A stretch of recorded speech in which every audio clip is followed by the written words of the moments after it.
अवधूत चिंतन श्री गुरुदेव दत्त। श्री स्वामी समर्थ। नमस्कार स्वामी भक्तांनो, आपले स्वामी समर्थ महिमा या यूट्यूब चॅनलवरती स्वागत आहे। त्याआधी आपण आपल्या चॅनलवरती नवीन असाल तर आपल्या चॅनलला सबस्क्राईब नक्की करून घ्या। स्वामी भक्तांनो, आयुष्य असंच जगायचं असतं। कसं ते ऐका। जे घडल ते सहन करायचेच असतं। बदलत्या जगाबरोबर आपण देखील बदलायचं असतं। कुठून सुरू झालं हे माहिती नसलं तर कुठेतरी थांबवायचंच असतं। कोणासाठी काहीतरी निस्वार्थपणे करायचं असतं। स्वतःच्या सुखापेक्षा इतरांना सुखवायचे। दुःख आणि अश्रूंना मनात कोंडून ठेवायचंच असतं। हसता नाही आलं तरी हसवायचं असतं। पंखामध्ये बळ आल्यावर घरटं सोडायचं असतं। आकाशात झोपावून धरतीला विसरायचं नसतं। मरणानं समोर येऊन जीव जरी मागितला तरी मागून मागून काय मागितलंस असं म्हणायचंच असतं। इच्छा असो वा नसो जगभर वाकायचं असतं, पण जग सोडताना मात्र समाधानानं हे जायचंच असतं। आयुष्य हे असंच जगायचं असतं। माऊली सांगतात, आयुष्याच्या चित्रपटाला वन्स मोर नाही। हव्याशा वाटणाऱ्या क्षणाला डाउनलोड देखील करता येत नाहीत। नकोशा वाटणाऱ्या क्षणाला डिलीटही करता येत नाहीत। कारण हा रोजचा तोच असणारा रिॲलिटी शो नाही।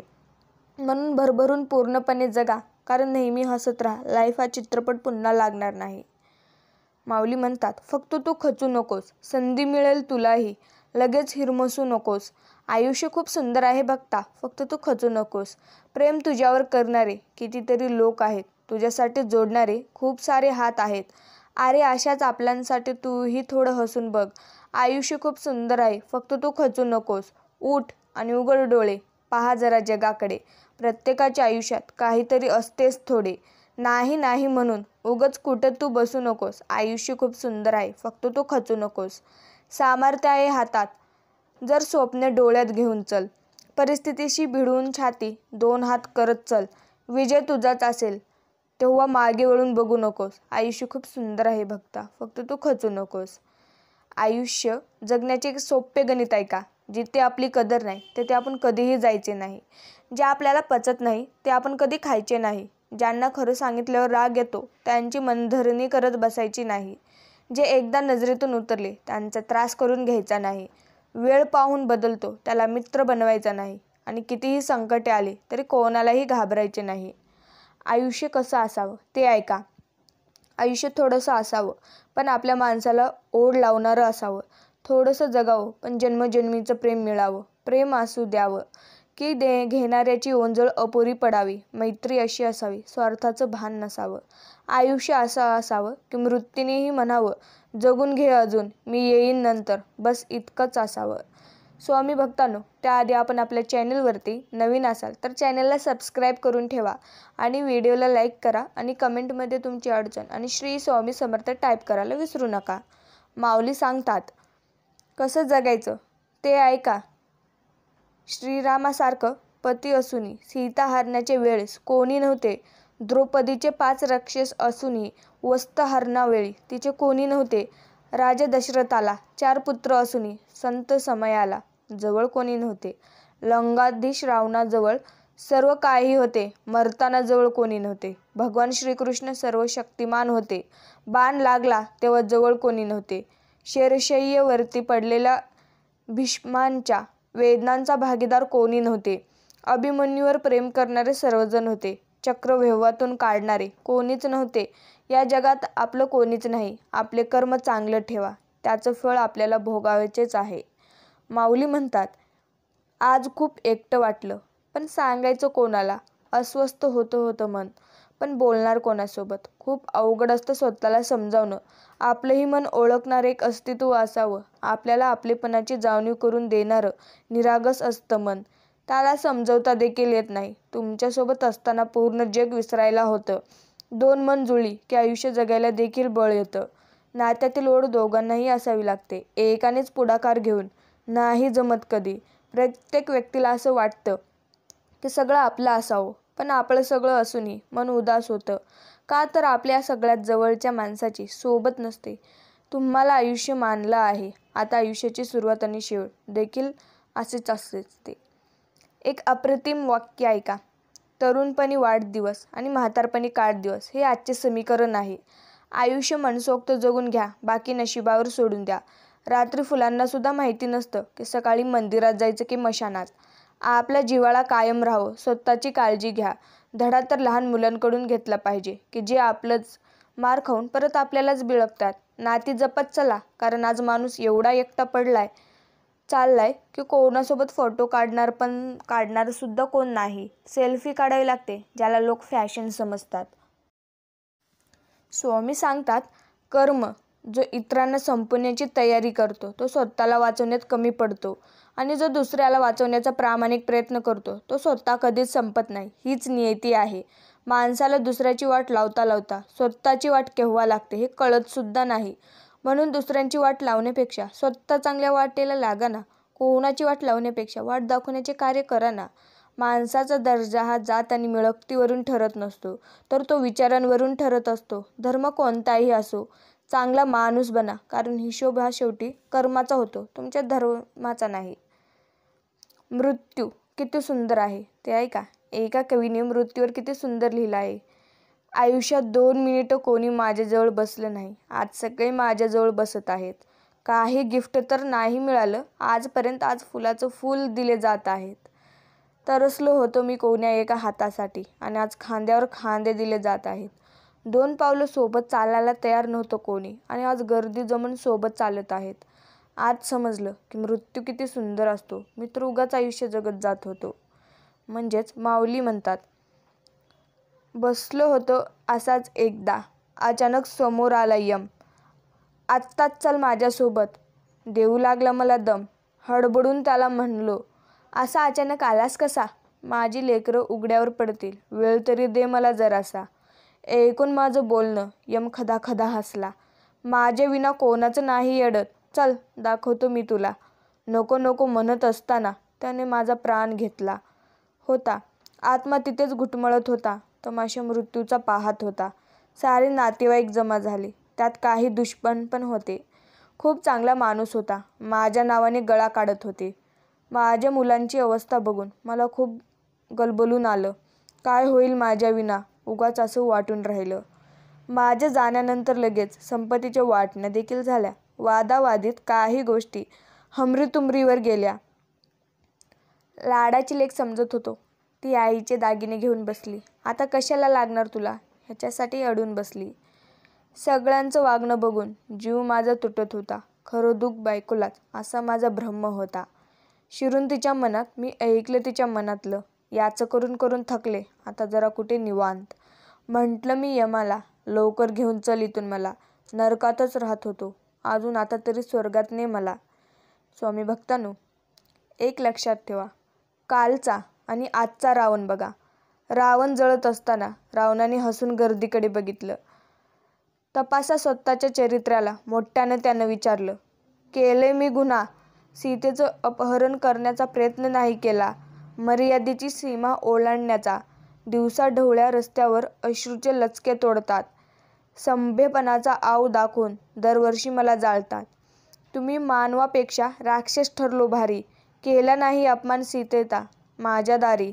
हुंड्याच्या लालसेपोटी तुम्ही हजारो सीता जाळल्या. वंशाच्या दिव्यासाठी गर्भात कळ्या मारल्या. हक्क नाही तुम्हाला मला बदनाम ठरवण्याचा. प्रयत्न करा तुम्ही स्वतःचे चारित्र्य सुधारण्याचा. तुमच्या समाधानासाठी दरवर्षी मला पेटवा, पण पेटवण्याआधी तुमच्यातील राम मला दाखवा. किती सुंदर वाक्य आहे. एक लक्षात असू द्या, तुला अखेर येथेच यायचं होतं. येता येता आयुष्य संपून गेलं. या जगापासून तुला काय मिळालं? तुझ्या लोकांनीच तुला जाळून टाकलं. आयुष्यातलं पहिला लंगोट, त्याला खिसा नव्हता, आणि हे शेवटचे कफन, त्याला पण खिसा नाही. मग आयुष्यभर खिसा भरण्यासाठी इतकी धडपड कशासाठी केली? स्वामी भक्तांनो, माऊली म्हणतात, तसं पाहिलं तर आपल्याला झोपेत असताना काही कळत नाही. आपण मरतो तेव्हा काही कळण्याचा प्रश्नच उरत नाही. दोन्हीही गोष्टी आपल्या नियंत्रणात नसलेल्या. मग झोप आणि मृत्यू यात काय फरक आहे? तर झोप म्हणजे अर्धा मृत्यू आहे, आणि मृत्यू म्हणजे पूर्ण झोप. तुझं माझं करता करता आयुष्य संपून जातो. कधी जवळचा माणूस दूर, तर कधी दूरचा जवळ भास होतो. आपल्या परक्यांच्या नादात मानव बुद्धी गहाण ठेवतो, गणिताच्या नियमात भौतिकशास्त्र फॉलो करतो, मनाला सरळ मार्गाने न्यावं तर मेंदूचे वाकडे रस्ते अवलंबते, किती सांगावर समजावून तरी दुःखालाच कवटाळून बसतो, किती हळवं मन माणसाचं सदा आसवांना गोंजारतो, आनंदाचे क्षण मात्र तो क्षणात विसरून जातो. आयुष्य खूप सुंदर आहे, हसत खेळत जगायचं असतं, मोडलेल्या मनाला आवरून वर्तमान सावरायचंच असतं. श्वास शेवटचा, म्हणावं किती माझे माझे, हे भ्रम आहे माया प्रकृतीचे, इथे नाही रे कोणी कोणाचे, धागे फक्त हे श्रेणुनाबंधांचे, सूर्य चंद्र हवा पाणी वृक्ष यांच्याकडून शिकावे जगायला, श्वास शेवटचा घेताना ठेवाई पुण्याच्या वटवायाला. स्वामी भक्तांनो, लक्षात असू द्या, पावलं पावली जगत आले, कर्तव्याची जाण ठेवून, सर्वांसाठी जगता नाही, घ्यायचं थोडं स्वतःसाठी जगून. प्रत्येक वळणावर मिळेल क्षणोक्षणी सुख दुःखाची कास, कोणी काढेल मला वेड्यात, कधी होईल टाळ्यांची बरसात, आशा नाही म्हणून कोणाकडून, कोणी म्हणावं आपल्याला खास, दिसत असलेली मी थोडी गबाळी, पण मी आहे माझ्यासाठीच खास, असं आपण आपल्या मनात विचार केलेच पाहिजे. माऊली म्हणतात, आपण एक काहीतरी करण्यात मग्न असताना आपल्यासोबत जे काही दुसरंच घडत त्यालाच म्हणतात आयुष्य. आपण किती लवकर ही गोष्ट शिकतो यावर आपण किती टिकतो हे अवलंबून असतं. आपण आयुष्य जे काही करतो त्यापेक्षा आयुष्य आपल्यासोबत जे काही करत असतं ते आपण किती चांगल्या प्रकारे हाताळतो यावर आपल्या आयुष्याचं यश अपयश अवलंबून असतं, हे लक्षात असू द्या. कारण ओळख हा शब्द मित्र की वगैरे माणसाचं तर सोडायचं, पण ओळख या शब्दाचीच आपली खरी ओळख झालेली नाही. ओळखीसाठी हापलेलं आपलं मन अपेक्षित व्यक्तीशी ओळख झाल्यावर शांत होतं, त्यानंतर जास्त ओळखतो, जवळून ओळखतो, म्हणता म्हणता केव्हा तरी खरी ओळख होते, मग ती व्यक्ती एकतर अंतरावर जाते किंवा अंतर उरत नाही. कोणाचेच नसतात हक्क कोणावर, पण तरीही डोळे भरतातच ना. माऊली म्हणतात, फालतू लोकांच्या गोष्टी मनावर नाही घ्यायच्या. जे आपल्याला चिल्लर समजतात ते आधीच भंगाराच्या भावात विकलेलेच असतात. जेव्हा काही माणसांना तुमच्यातलं चांगलं सहन होत नाही तेव्हा ते इतरांना तुमच्यातलं वाईट सांगायला सुरुवातच करतात. कधीही देवदर्शनाला गेला तर रांगेतून जा, कारण चोरवाटा मृत्यूपर्यंत नेतात, देवापर्यंत नाही, हे कधी लक्षात असू द्या. जेव्हा माणसाने पहिल्यांदा मासा पकडला तेव्हा माशाने माणसाला शाप दिला. आपण कितीही प्रयत्न केला तरी कोणाचा स्वभाव बदलू शकत नाही, कारण कांद्याला कितीही प्रेमाने कापलं तरी तो अश्रू देत असतो. पाठीमागे शिव्या घालणारी आणि तोंडावर गोड बोलणारी माणसं शक्य तेवढी लांब असलेलीच बरी असते. नेहमी स्वतःला OTP सारखं तयार ठेवा, जेणेकरून कोणीही तुमचा दुसऱ्यांदा वापर करू शकणार नाही. देवा सरू दे माझे मीपण, तुझ्या दर्शनाने उजळो जीवन, नित्य करावे तुझे चिंतन, तुझ्या धुळीचे भाळी भूषण, सदैव राहो ओठांवरती तुझीच रे गुणगाता. स्वामी भक्तांनो, जेव्हा तुम्ही एखाद्याचे जीवन खोट्याने उद्ध्वस्त करता तेव्हा तो व्याजाने घेतलेल्या कर्जाप्रमाणे व्याजासह तुमच्याकडे परतच येतं, हे लक्षात असू द्या. जगणं सोपं आहे, फक्त काड्या करण्याच्या नाड्या लक्षात आल्या पाहिजे.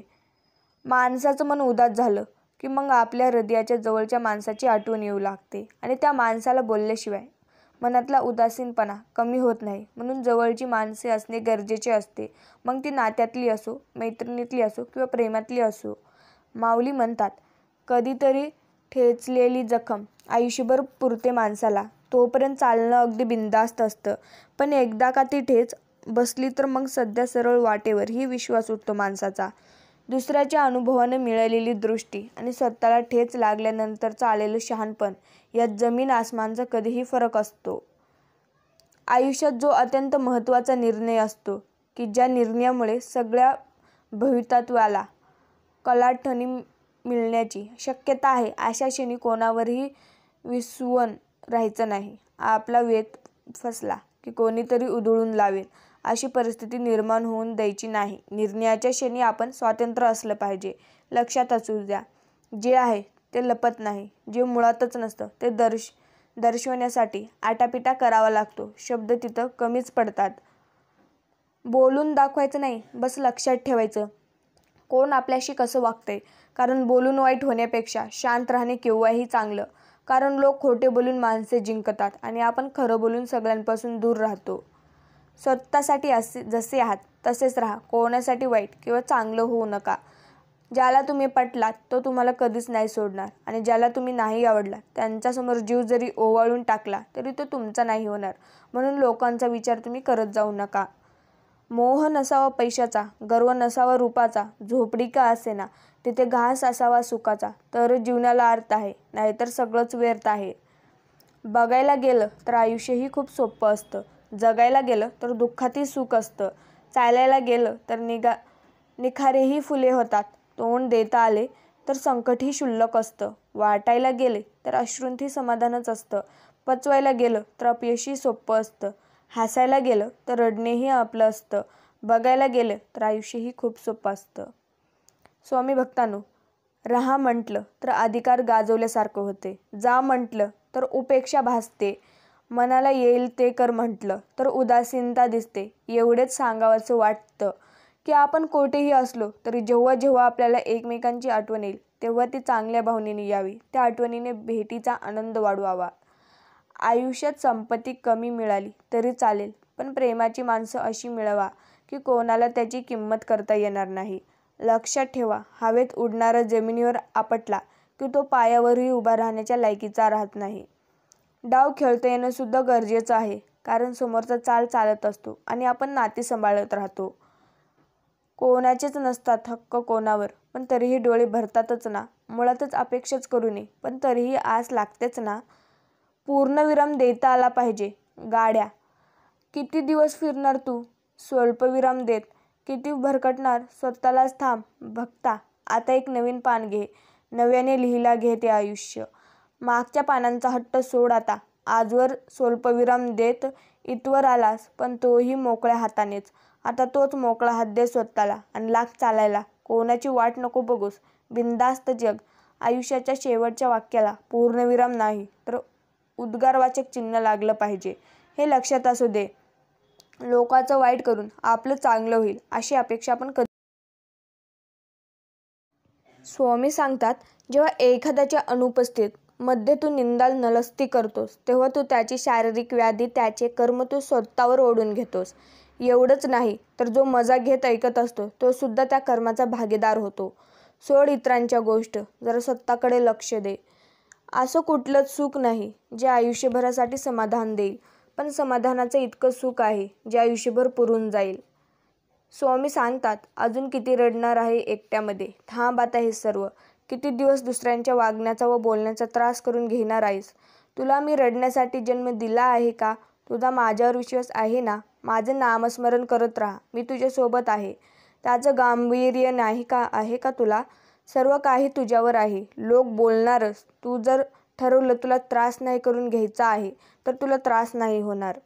माऊली सांगतात, चांगले कर्म करता करता येणाऱ्या वाईट विचारही वाईट कर्मात मोडतो.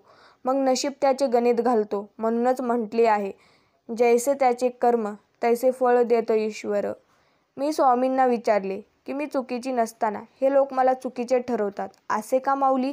यावर स्वामी हसून म्हणाले, सोनं ओळखायची पारख प्रत्येकाकडे नसते. माझेपणाचे झाड, मीपणाची फांदी, अभिमानाचे फूल, अहंकाराचे फळ, असा मनुष्य, त्याचा जन्म झाला निष्फळ. गुरूंनी दिले नामांचे खत, भक्तीचे पाणी, त्याचे जीवन झाले सुखी आनंदी अमृतावाणी. स्वामी भक्तांनो, आपल्या घराची नजर उतरण्यासाठी चांगलेच होणार आहे हे गृहीत धरून चाला. बाकीचं परमेश्वर पाहून घेईल.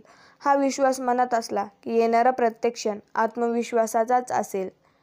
माऊली सांगतात, ठाम राहायला शिका. निर्णय चुकले तरी चालतील. स्वतःवर विश्वास असला की जीवनाची सुरुवात कोठेही आणि केव्हाही करता येते. शुद्ध भावना म्हणजे मोबदला न घेण्याची किंवा फलाशा सोडण्याची इच्छा. भक्ती ही अशी निरपेक्ष असावी. देवालये बांधली, देवांची पूजन अर्चन केले म्हणजे भक्ती निरपेक्ष केली असे नव्हे. देवाचे करीत असताना, जप करीत असताना त्यापासून काही हवे आहे असे न वाटले पाहिजे. कोणत्याही परिस्थितीचा मनाचा तोल ढासळत असेल तर श्री स्वामींचे नाम घेऊन स्वतःशी संवाद साधा. मला माहिती आहे की स्वामींनी माझ्यासाठी योग्य असेल ती योजना तयार केलेली आहे. मी श्री स्वामींकडे प्रार्थना करते की तुम्ही ठरवून दिलेल्या मार्गावर चालण्यासाठी मला सबुद्धी द्या, योग्य वेळेची वाट बघण्यासाठी सहनशीलता द्या, आधी शेवटची योग्य वेळ समजवण्यासाठी ज्ञान द्या. श्री स्वामींची लीला अपारंपार आहे. फक्त मनापासून श्रद्धा व विश्वास ठेवा. श्री स्वामी सदैव आपल्या पाठीशी खंबीरपणे उभे आहेत. त्यांच्या अस्तित्वाची जाणीव नक्कीच तुम्हाला होऊन जाईल. स्वामी भक्तांनो, तुमच्या नशिबात ग्रह वक्री असू द्या किंवा 7.5चे भोग असू दे, तुझ्या प्राबंध्याचा एकच आहे किमयागार, ते म्हणजे श्री स्वामी समर्थ. ऑनलाईन असाल तर नामस्मरण करून नक्कीच करून घ्या. माऊली म्हणतात, माझे नाव तुझ्या ओठांवर असताना तू घाबरतोस कशाला? कोणतेही कारण असू दे, तू घाबरू नको. स्वतःवर आणि आमच्यावर विश्वास ठेव. सगळे तुझे चांगलेच होणार आहे. एकनिष्ठ राहा, सगळी कामे होतील. कारण देवाच्या दरबारात सुद्धा निष्ठेला आणि कष्टाला किंमत आहे. माऊली म्हणतात, ज्या घरात एक तरी भाग्यवान व नामस्मरण करणारी व्यक्ती असते, त्या घरातील सर्व कुटुंबीय केवळ त्यांच्याचमुळे तारून जातात. मोर नाचताना सुद्धा रडतो आणि राजहंस मरताना सुद्धा गातो. दुःखाच्या रात्री झोप कोणालाच लागत नाही आणि सुखाच्या आनंदात कोणीही झोपत नाही. यालाच तर जीवन म्हणतात. स्वामी भक्तांनो, एक लक्षात असू द्या, स्वामी सेवक श्री स्वामी समर्थ आपली भरपूर परीक्षा घेतात. ते आपला संयम बघत असतात. आपल्याला भरपूर अडचणी व संकटेही निर्माण करतात. बऱ्याच वेळा प्राबंधामुळे आपली सेवाही खंडित होते. बरेच सेवेकरी कंटाळून स्वामी सेवा सोडतात, पण ते चुकीचे आहे. आपण का विसरून जातो की संकट कितीही मोठं असलं तरी त्या संकटांहून मोठे आपले स्वामी आहेत. म्हणून कधीही नडगमवता स्वामी सेवेत चालत राहा. कारण स्वामींनी एकदा आपल्याला जर हात दिला तर ते सोडत नाहीत कधी. नेहमीच ते आपल्या पाठीशी उभे असतात आणि येणाऱ्या संकटांची तीव्रता कमी करतात व नंतर आपल्या ओंजळीत इतकं सुख देतात की त्या सुखाची आपण कधी कल्पनाही केलेली नसते. कृपा असावी श्री स्वामी समर्थांचीच. रडू येत होतं पण डोळ्यात ते दिसत नव्हतं. कोणत्याही गोष्टीविषयी तक्रारी करत राहणं फार सोपं असतं, पण त्यातले चांगला भाग ओळखून त्याचं कौतुक करता येणं फार कठीण असतं. ते करायला शिका तुम्ही. माणसाने वेळेसोबत चालावे, काळानुसार बदलावे, परंतु आपल्या संस्कारांना शेवटपर्यंत आपल्यासोबतच ठेवावे. माऊली म्हणतात, खरे नाते तेच जे तुम्हाला भूतकाळासकट स्वीकारते, वर्तमान काळात पाठराखण करते आणि भविष्यात तुम्हाला धीर देते. आयुष्यातले निर्णय चुकतात आणि मग आयुष्यात चुकत जाते. कधी कधी तर प्रश्नच कळत नाहीत आणि उत्तरही चुकत जाते. सोडवताना वाटते सुतत गेला गुंता, पण प्रत्येक वेळी एक नवीन गाठी बनतच जाते. दाखवणाऱ्याला वाईट माहिती नसते, चालणाऱ्याचे ध्येय मात्र हरवून जाते. काही गोष्टी वाटतं तितक्या सोप्या नसतात. अनुभव म्हणजे काय हे आपल्याला तेव्हाच कळते जेव्हा एखादी ठेच काळजाला लागते. प्रत्येक व्यक्तीमध्ये गुणवत्ता आणि कमतरता दोन्हीही असतात. फरक इतकाच असतो की जो मनापासून बघतो त्याला गुणवत्ता दिसते आणि जो तपासून बघतो त्याला कमतरता दिसते. भक्तांनो, परिस्थिती विरोधात जाते तेव्हा माघार घेण्याऐवजी संघर्षाची तयारी करा. हे कलियुग आहे. इथे खोट्याला स्वीकारलं जातं आणि खऱ्याला लुटलं जातं. दुःखात स्वामी, सुखात स्वामी, दुःखानंतर सुखाचे आहार स्वामी, प्रारंभ स्वामी, अंत स्वामी. कमेंटमध्ये नक्कीच टाईप करा. कारण स्वामी सांगतात, योग्य वेळ येऊ दे. जगात कुठलीही गोष्ट विनाकारण घडत नसते आणि जिथे तुझी सहनशक्ती संपेल तिथे आम्ही असू. माऊली म्हणतात, माणूस हा तसा नेहमी एकटाच असतो. त्याला म्हणूनच एक सोबती हवी असते. म्हणजेच भगवंतांच्या नामाचा नाद लागला तर दुःखाची जाणीव नसल्यावर, दुःख असले म्हणून बिघडले कुठे. काळोख्या रात्री जशी काठी आधार असते तसे संसारात नाम आहे. खाचखळगे काठीचे योगाने टाळता येतात. तसे मोह, लोभ इत्यादी संसारातल्या अडचणी मनाने समजतात आणि दूर देखील करता येतात. विस्तवाजवळ टूप ठेवले की ते विसळते, तसे नामाची शेगडी ठेवली की अभिमान वितळतच पाहिजे. हाच नामाचा अनुभव. पण लोक नामाबद्दल ऐकूनच घेत नाहीत. जर कोणी ऐकून घेतले तर ते बिंबवत घेत नाहीत, त्याचे मनन करत नाहीत आणि मनन करून ज्यांना ते पटले असूनही नाम घेत नाहीत. अडचणी असल्या तरी नाम घेता येते. म्हणून नामस्मरण न करण्याबद्दल सबबी सांगू नका. सबब सांगितले की त्यापासून लबाडी उत्पन्न होते आणि लबाडीतून आळस उत्पन्न होतो आणि आळसाने सर्व नाश होतो. हे लक्षात असू द्या. माणूस नेहमी म्हणत असतो, मी अमुक प्रॉपर्टीचा मालक, हे सर्व माझे आहे. तेव्हा देव हसत असतो. म्हणजे म्हणतो, अरे वेड्या, सर्व सातबारे तर माझ्या मालकीचा आहे. तुला फक्त 70 ते 80 वर्षाच्या कराराने पाठवलेले आहे. ज्यावेळेस करार संपेल त्यावेळेस तुला शर्टाचे बटन लावायला सुद्धा वेळ मिळणार नाही. तू कसला रे मालक? हे नेहमी लक्षात ठेवा. जे आपले दुसऱ्यांना देतं तेच आपल्याला परत मिळतं. मग ते आनंद, प्रेम असो किंवा दुःख असो. मनुष्य फक्त भ्रमात जीवन जगतो. हा माझा, तो माझा, माझे जवळचे माझे. अरे खरं तर तुमची फक्त वेळ असते. ती जर चांगली असेल तर सर्व तुमचे, नाही तर सर्व जवळचे असून सुद्धा दूरचे. हेच जीवनाचे खरे सत्य आहे. नित्य स्मरावे स्वामींना, दत्त स्वरूप ते निरंकार. रोज विसरावा तो अहंकार, काम क्रोध करतो सर्वनाश. आती लोभात होतो विनाश, हृदयात ठेवा भाव निस्वार्थ. अनुभवा स्वामी सुख, ते परमार्थ. मितभाषी असतो सदा सुखी, व्यर्थ बोलले तो होईल दुखी. समर्थ नामास रोज स्मरावे, मायबापास कधी न भुलावे.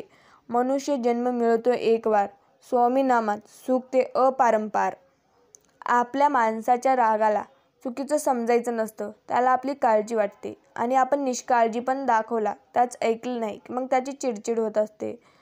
वाईट वेळेत साथ सोडलेल्या तुम्ही लोकांकडे लक्ष देऊ नका, पण ज्यांनी वाईट वेळेत साथ देऊन तुमच्यावर चांगली वेळ आणून दिली त्यांचे मोल कधी तुम्ही विसरू नका. मोठं व्हायला ओळख नाही, माणसांची मने जिंकावी लागतात. जगातली कुठल्याही तराजूत मोजता येणारी एकमेव वस्तू म्हणजेच माणुसकी आहे. स्वामी भक्तांनो, लक्षात असू द्या, हिऱ्यामुळे जशी दागिन्याची किंमत वाढते तशी कर्मामुळे माणसांची किंमत वाढत असते. कोणतेही कारण असो, रागावू नका, चिडू नका, मोठ्याने बोलू नका, मन शांत ठेवा, विचार करा, नंतर त्याची अंमलबजावणी करा. त्रास फक्त तुम्हालाच, सुख फक्त तुम्हालाच. विचार ही एक विलक्षण शक्ती असून तुमचे भले करण्याची प्रचंड सामर्थ्य तुमच्या विचारात आहे. म्हणून विचार बदला, म्हणजे तुमचे नशीब बदलेल. साधारणपणे ज्या विषयाची आपल्याला आवड असते तसलीच संगत आपण बघतो. मीच वाईट म्हणून मी वाईट लोकांची संगत धरतो. विषय दोष नाही, म्हणजेच नुसते विषय बाधक होत नाहीत. विषय लोकांची संगत मात्र फार बाधक असते. संगतीने आपल्यावर बरा वाईट परिणाम होतो. ज्याची किंमत केली असताना भगवंत प्रेमी प्रकट होते, तो संत जाणावा. अशांची संगती केव्हा होईल ही तळमळ असावी. माऊली म्हणतात, कोणतीही गोष्ट मनापासून किंवा जिद्दीने केली तर ती नक्कीच भेटते. आणि स्वामी महाराज पण नेहमी पाठीशीच असतात. दिखाव्याची जी नाती असतात ती दुरूनच दिखावा करतात. खरी नाती तीच असतात जी कशाचीही पर्वा न करता कायम सोबत असतात. मग ते नातं कोणतं का असेना. आणि जी नाती वेळेनुसार अथवा कोणाच्या तरी सांगण्यानुसार बदलतात ती आपली कधीच नसतात. घरातून बाहेर पडताना आपल्या देवाघरातील देवाला नामस्मरण करूनच बाहेर पडा. आणि घरात परत आल्यावरही देवाचं दर्शन घ्या, कारण तो भगवंत तुम्ही घरी यायची वाट पाहत असतो. आपल्या घरी असा नियम बनवा की जेव्हा कधी तुम्ही घरातून बाहेर पडता तेव्हा देवासमोर क्षणभर थांबून, हे परमेश्वरा, तुम्हीही माझ्यासोबत चालला असं म्हणा. कारण तुमच्या हातामध्ये भलेही लाखाचं घड्याळ असेल, परंतु त्यावर दाखवणारी वेळ ही फक्त त्या भगवंतांच्याच हातात आहे. हे लक्षात असू द्या. तू झोपण्याआधी दिवसातील सर्व चुका मान्य करून सर्वांची माफी माग. तुला पहाटे जाग येण्याआधी मी तुला माफ करेन. माऊली म्हणतात, प्रसंग आणि विषय कोणताही असू दे, आपले शब्द सुंदर असायला हवेत. कारण लोक प्रसंग आणि विषय विसरू शकतात, शब्द कधीच विसरत नाहीत. आपल्या इच्छेपेक्षा सुंदर परमेश्वरांची योजनाच असते. गेलेला पैसा सहज परत मिळवता येते. गेलेले आरोग्यही थोडाफार कष्टाने मिळवता येते. पण चारित्र्य मात्र एकदा गेलं की परत मिळवणं अशक्यच असतं. स्वामी भक्तांनो, दीड शहाण्यापुढे बुद्धीला घासण्यापेक्षा अडाणीपणाचे सोंग घेऊन गप्प बसलेलं केव्हाही चांगलंच असं. जी माणसं एकटी असतात ती चुकीची किंवा चुकलेली नसतात. ती माणसं स्वाभिमानी असतात, इतरांचा विचार करणारी असतात, समोरच्याच्या सुखासाठी दूर आलेली असतात, नातं टिकवण्यासाठी प्रयत्न करून हारलेली असतात, प्रामाणिक राहून दुखवलेली असतात, समोरच्याला नको आहे नातं, नको आहे आपली सोबत म्हणून दूर निघून आलेली असतात. एकटी असणारी माणसं चुकीची किंवा चुकलेली नसतात, बस त्यांना कोणी समजून घेणारं नसतं. स्वामी सांगतात, चुकीसाठी क्षमा करण्या इतके चांगले जरूर व्हावा, पण पुन्हा त्यांच्यावर विश्वास ठेवण्याइतके मूर्ख तुम्ही कधी होऊ नका. नेहमी देवावर विश्वास ठेवा, कारण अजूनही काही प्रश्न आहेत ज्याची उत्तरे आपल्याला गुगलवर सापडत नाहीत. खरं दाखवण्याचा आणि खोटं लपवण्याचा प्रयत्न करू नका. वेळ दोघांनाही जगासमोर आणतेच. अश्रू कधीच उधारीवर मिळत नाहीत. कोणाच्या सहानुभूतीने सारे दुःखे कधीच कमी होत नाहीत. शब्दांनी झालेल्या जखमा उसन्या शब्दांनी कधीच बऱ्या होत नाहीत. मनाला खोलवर जखम झाल्याशिवाय अश्रूचे बांध कधीच फुटत नाहीत. कितीही कमीपणा घेऊन जगायचे म्हटले तरी यातना कधीच कमी होत नाहीत. आपले कर्म आणि सोसलेले क्षण विसरायचे म्हटले तरी कधीच विसरता देखील येत नाहीत. नको वाटते हे जीवन म्हटले तरी मरणाचे दार कधीच उघडता देखील येत नाहीत. स्वामी भक्तांनो, भावनांच्या तव्यावर स्वार्थाची पोळी भाजून घेणारी माणसं आपली कधीच नसतात. कारण नात्यांचे पानवटे त्यांना फक्त तहान लागल्यावरच दिसतात. हे मना, कितीही संकटे आले तरी तू खचू नकोस. विश्वास ठेव, चमत्कार अगदी शेवटच्या क्षणी सुद्धा होऊ शकतो. कारण अनंत कोटी ब्रह्मांडांची स्वामी शक्ती आपल्या पाठीशी आहे आणि ह्या शक्तीसाठी सर्व काही शक्य आहे. शब्द शोधला तर अर्थ आहे, वाढला तर कल आहे, शब्द सोसला तर सात्वन आहे, झेलला तर आज्ञा आहे, टाकला तर वजनदार आहे. शब्द आक्षेप पण आहे आणि निशब्द पण आहे. हळवी असतात मने जे शब्दांनी मोडली जातात आणि शब्द असतात जादूगर ज्यांनी माणसे जोडलेली असतात. तुझी कोणतीही अडचण असू दे, इतरांना सांगण्यापेक्षा एकदा मला सांग तू. मी एका क्षणात दूर करेन. हा माझा शब्द आहे. भिवू नकोस, स्वामी तुझ्या पाठीशीच आहेत. का भरकटत आहेस? सावर स्वतःला, मी तुझाच आहे. ठणकावून सांग तुझ्या मनाला. यशात माझ्या स्वामी, सारा तुमचाच वाटा आहे. माझ्या सुखाचे कारण ही तुमचीच कृपा आहे. लागलेली भूक, नसलेले पैसे, तुटलेले मन आणि मिळालेली वागणूक ते शिकवते जे कुठलीच तुम्हाला डिग्री शिकवू शकत नाही. आपल्या जीवनात तुलना इतरांशी करत बसू नका. सूर्य आणि चंद्र यांच्यातील तुलना नसते. जेव्हा त्यांची वेळ असते तेव्हा ते दोघेही चमकतात. स्वामी भक्तांनो, पायाला झालेली जखम जपून चालायला शिकवते आणि मनाला झालेली जखम आयुष्यही जगायला शिकवते. स्वामी भक्तांनो, असंच आपल्या स्वामी माऊलींचे संदेश पाहण्यासाठी आपल्या चॅनेलला सबस्क्राईब नक्कीच करून घ्या. श्री स्वामी समर्थ. जय जय स्वामी समर्थ.